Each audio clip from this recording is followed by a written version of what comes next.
ating hummus. I-check ko muna yung timpla. Ayan yung ating hummus, guys. Diba? Wow! Ayan, pwede na siya.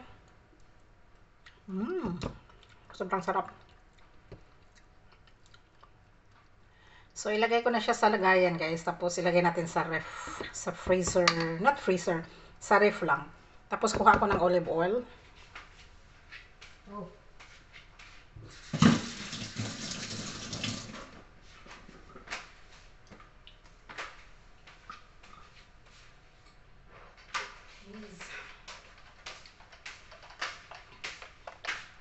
Ito yung ating olive oil.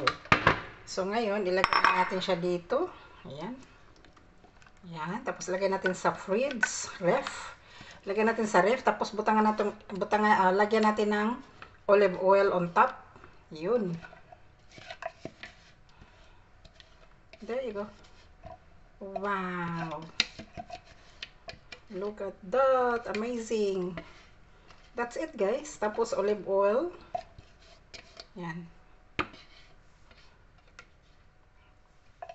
Yan. Tapos, lagyan natin ng olive oil ang ating hummus. Alright.